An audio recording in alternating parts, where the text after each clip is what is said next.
Yeah. All right, everyone. Welcome to episode 70 of Tiger Talk Tuesday, transitioning to life after sports. We've got a very special Miles Orman in the house. Welcome, Miles. Hey, Janine, how you doing? Awesome. Such a pleasure to have you and add you to this lineup. For those of you that are new to this series, we started this a little over a year ago with an intention to help any athletes that might be suffering in silence, that are struggling to transition to life after retirement, injury, or some unforeseen circumstance that forces them to hang up the jersey. I'm your host, Janine Charron, and I'll give you a little bit of background on our guest. He's a former Division I basketball player turned life coach with a story as dynamic as it is inspiring. He grew up in the spotlight as the adopted son of Gordon on Sesame Street. I'm sure some of you remember Gordon. Balancing fame with school wasn't easy, so his family made the tough call to prioritize his education over the show. Raised in Englewood, New Jersey, as the only boy among four sisters, sports became his grounding force. Discipline found him first in karate and then on the basketball court, where he found both escape and purpose. But basketball wasn't an instant love. His mom's struggles with alcohol made things complicated, but those late night NBA games with his dad ignited his passion. Playing in local parks led him to Bergen Catholic High School, and his skills earned him a scholarship to Marist College, where he captained the team.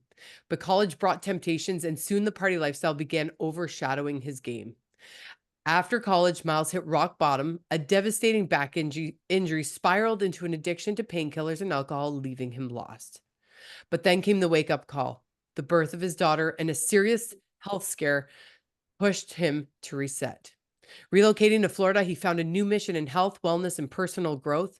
With certifications in nutrition and life coaching, Miles is now on a mission to help others crush their own obstacles and build lives they love. Tune in to hear how Miles transformed his life and how he's using his journey to fuel others' transformations. This episode is a testament to the power of resilience and reinvention, something I think both of us know a little thing or two about. Just a little bit, just a little bit. Just a little bit. Well, let's just get right to it. I mean, talk to me as your younger years as an athlete and what that meant for you. Yeah, it was everything. Like you said in the intro, it was a way for me to escape some of the things that I was exposed to at home, and it was instrumental in teaching me about what's possible when you apply discipline and you have a goal and you just constantly show up for things. And it's something I've been able to like rediscover later in life, as my competitive athletic days ended, realizing that like that is still inside of me. And it's Yeah. something to always tap into for life. Sports, I feel is like sports is school for life in a sense. So it gave me Yeah. a lot of tools to use to this day. Well, I love that because I think as a society, especially being around the rinks as a competitive hockey mom, the plot has been lost on what sports teach children, and it's become a lot about winning and advancing in scholarships. And I get it. We all want to win. But there are so many valuable lessons that sports teach us. So I love that you shared that. Now, how bringing your journey into a Division I athlete and the structure and the routine that's provided there, and then obviously getting into the college lifestyle, which we all know is super fun. I'm just very grateful there was no social media when I went to university, so I thank you for your honesty and vulnerability. When Talk to us about that transition going from high school to university for any athlete that is of that age right now, and some advice that you have for them to kind of look out for. Yeah, it's easy to fall into the pressures of wanting to fit in, and for a Mm, lot of us, it's the first time being away from home for an extended period of time. So just the exposure to the party scene and in my experience, and I think a lot of athletes can relate, we're so disciplined and focused on getting a scholarship that most of us probably didn't, party as much in high school because we were like really focusing on what we were trying to accomplish with getting to university. But when you get there and if you don't have the proper guidance, and I think that was what happened in my situation. And it's not to point fingers or blame anyone, but I kind of just went with what I saw my other teammates doing. And mm, there was a lot of partying on our team. And it was the first time that I really drank. and I went like full charge, like from not drinking, it was just You're an all or binging, nothing. like Most athletes somehow, I was always like that too. It was like go big or go home. But exactly. something really stood out to me that you said, the discipline that it takes from us to go from high school to university. It made me think of all the times I've achieved something in life. It's like you put the pedal to the metal and then you achieve it and then you take the gas off the pedal right a bit and you think like, but you need to show up consistently in those disciplines that got you there. And once you get there, you actually need to be even more intentional with your time to stay there. So that just was kind of something that popped up for me. And yes, the temptations of university are real. The party life is real. Um, what what year was it when you started to recognize like, okay, this is not me. I'm making the wrong choices. I mean, you were captain. So were you also really good at hiding those decisions? Because there are high functioning athletes that can put on a good show as well. Yeah, I definitely was high functioning. I laughed when you started to say like, when did you realize that it was a problem? My first week on campus, I went out to a party and they had like jungle juice, and I really had no idea what that was. I don't even know And what jungle juice is. What is that? it's just mixed with like 100 proof alcohol. They put a bunch of like flavoring in it, so it tastes like fruit punch or Kool-Aid or something. So you can just have like cup after cup. And so I get trashed. And I wind up going back to campus 2 o'clock in the morning, going to our cabaret, passing out. And the paramedics have to come take me to the hospital to get my stomach pumped. My first week on campus, my father Wow. has to come up. And so this was just like a prelude to like what was to come with my relationship with alcohol. Mm, So I honestly I had a problem from the jump. yeah. But as you said, being an athlete, usually high functioning, I was able to kind of like balance in a sense between like schoolwork and practice and games and those kind of things. And I've had qualities of leadership, in high school that I brought with me to college, and so I was able to become a captain my last year. But the partying and stuff, it definitely got in the way of maximizing my potential at the collegiate level. So Yeah. What would you tell your younger self if you were looking back at those years? don't worry about fitting in. Mm, In high school, I was really comfortable with being like different. It was the first time that I went to an all boys Catholic high school. Coming from traditional like schooling in middle school and whatnot, I was a minority, so one of the few black kids in school. So I was going through an environment of being different, kind of having like eyeballs on you for certain reasons, and it was what it was. But when I got to college, I don't know, I guess just the pressures of wanting to be liked, making new friends, all these kind of things, you're second guessing yourself. And so I just started compromising my own internal values and things mm, that I had already like developed when I was younger, now in college. And I would tell my younger self to not drink. Number one, like yeah. just leave it alone, man. Like, um, and really focus on like dreaming about what the next goal is, because Yeah. that's what it was. Like throughout high school, the goal was I want to get a scholarship. And it was crazy, because I didn't start playing basketball until freshman year organized. And to have that as a goal, it was kind of Yeah, like a but lot of can you people. play like every sport? You're one of those guys. If I put a baseball in your hand, you'd be like a starting pitcher. And I pick up things pretty easily. Yeah, you're I'm naturally fairly athletic. athletic. So Yeah, yeah. I know. Um, I was thinking about what you were saying about not fitting in, and a line that I have always loved and have repeated to athletes or clients or in my talks is we abandon our authenticity for attachment.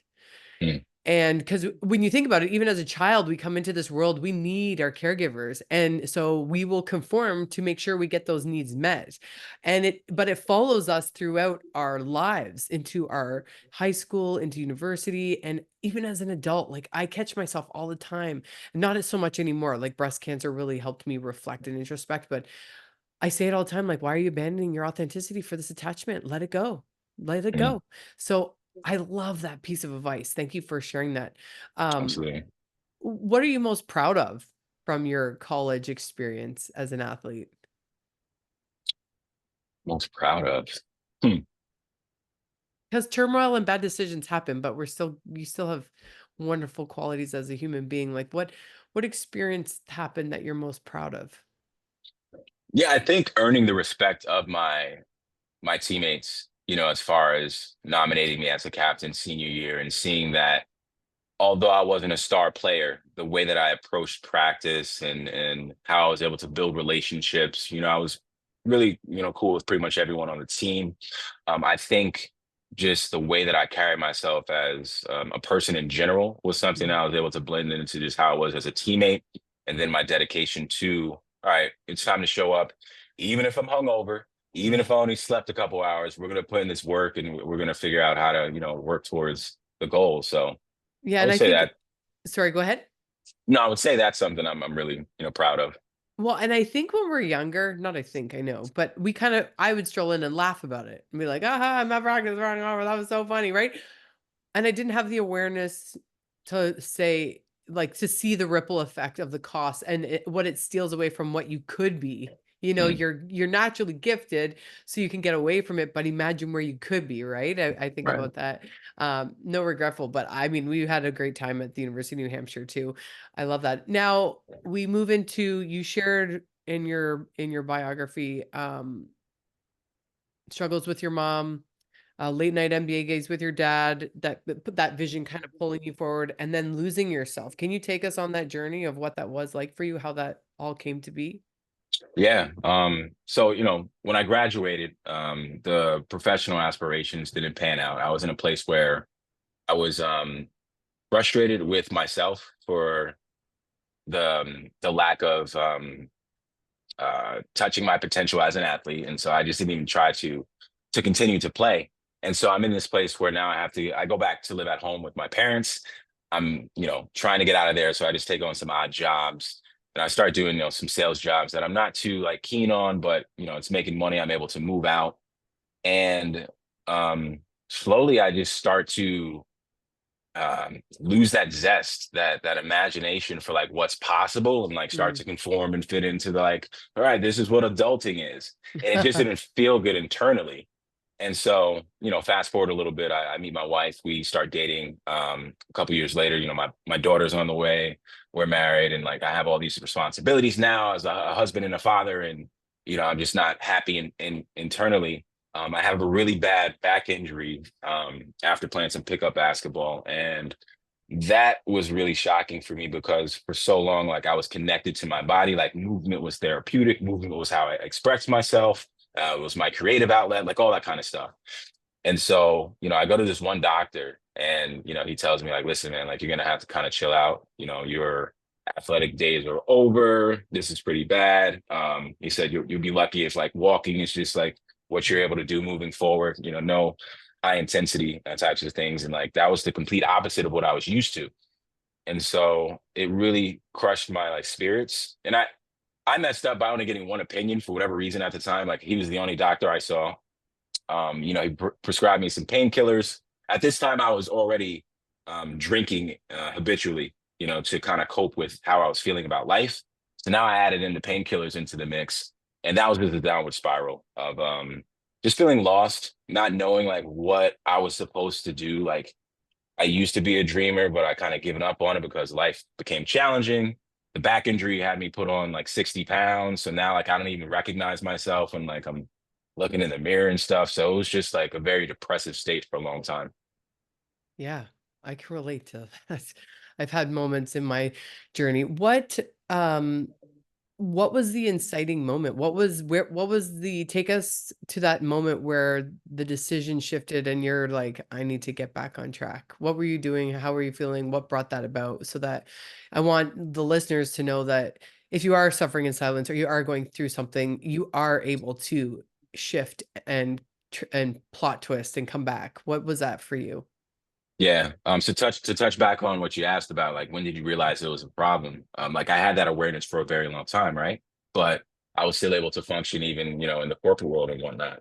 Um, I So I've always been into personal development and like reading books and listening to like podcasts when those came about.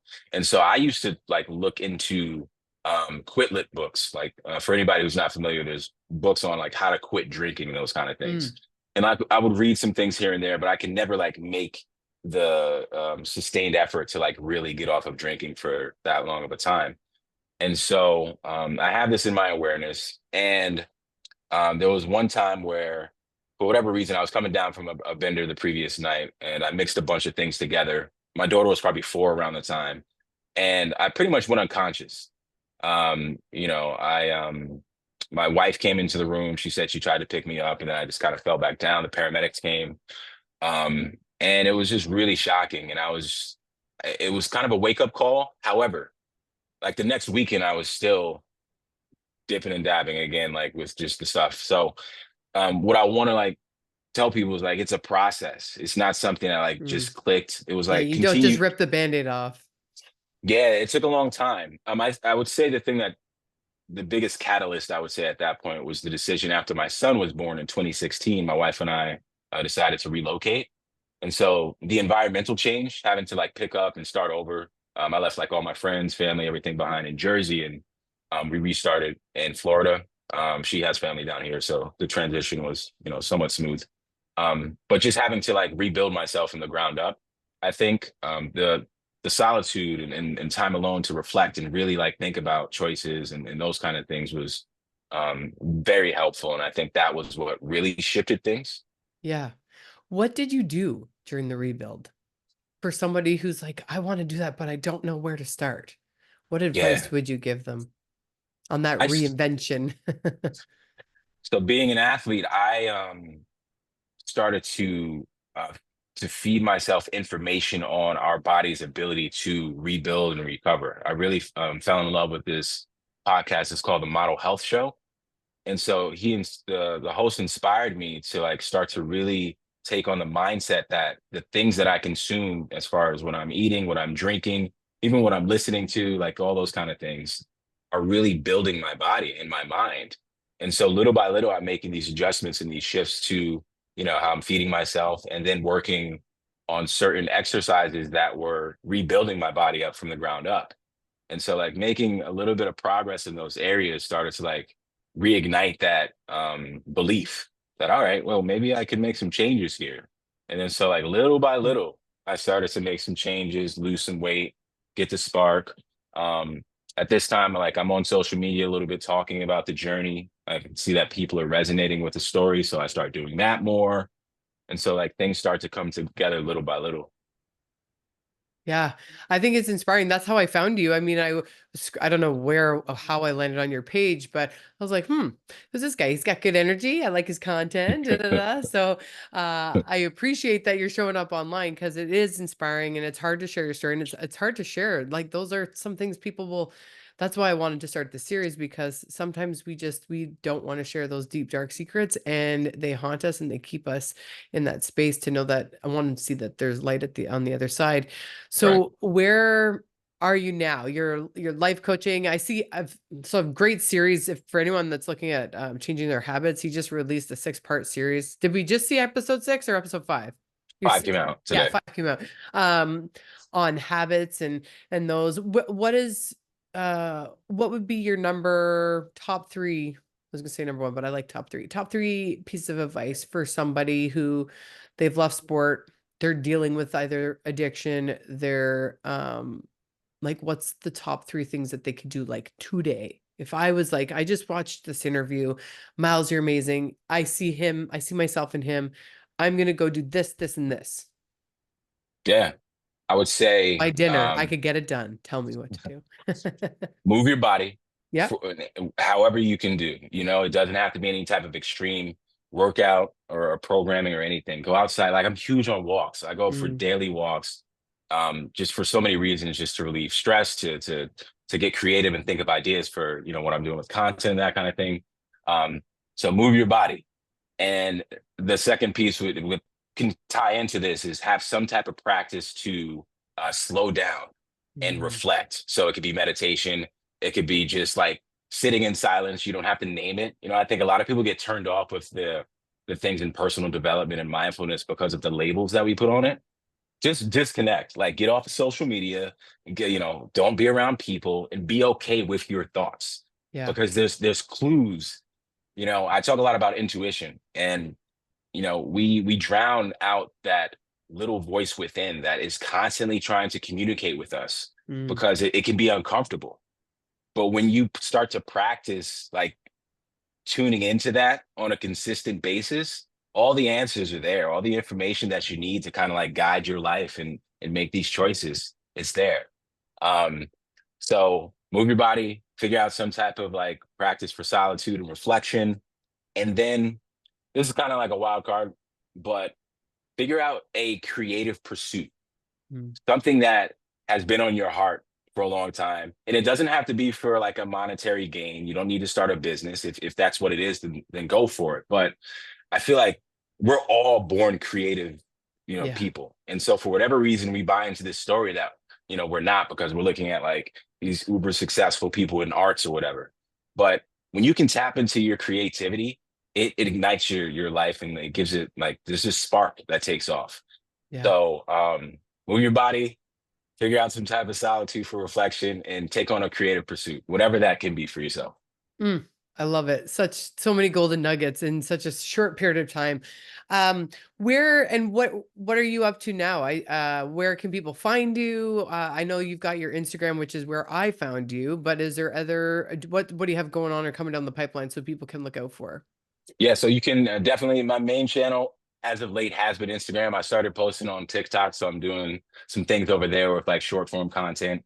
I'm working on creating longer form What are content your to go. handles so they can follow you? So it's just my name. It's Miles Miles dot Orman Orman on Okay. Instagram and TikTok, I believe. And so a lot of the topics I talk about, it's hard to really go deep in 30, 45 seconds on like, Instagram and TikTok with Reels. So I've been working on longer form content where I'm going to be putting out a newsletter and a YouTube channel. And then I work with people one-on-one. So, if Mm. you're ever interested in what it could look like to dive deeper into some of the things that may be showing up as challenges in your life where you work on mastering your mindset and your habits, then you can definitely check me out for that as well. I love that. Before we land the plane and let you go, I want to talk about your parents and for athletes because there's the pressure from parents or there's a pressure that can surround an athlete based on the environment that they're brought up in. What advice would you have for an athlete who is dealing with a parent? And I mean, I'm sure your mom is a lovely person, but there's substance abuse all around. You've got substance abuse, and then you have your father who's um, helping you on the NBA side. You've got two it sounds like polar opposites, and I don't know them. I don't want to label them. So if that's wrong, correct me. But what advice would you have for the athlete that is in an environment that might not be the healthiest? What do they need to do? Yeah. I would say it's kind of universal. If you're in an environment that is not supporting your goals or what you're trying to move towards, then you have to try to cultivate or create an environment outside of that.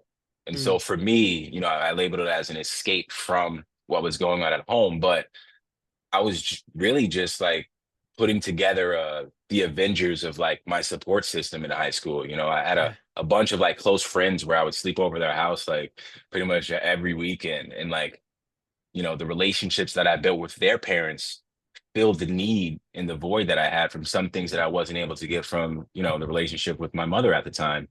So I think my advice for anyone who is in an environment where it's not supporting where they're trying to go is get creative in how you can actually create that environment yourself outside of, what's in proximity just based on family.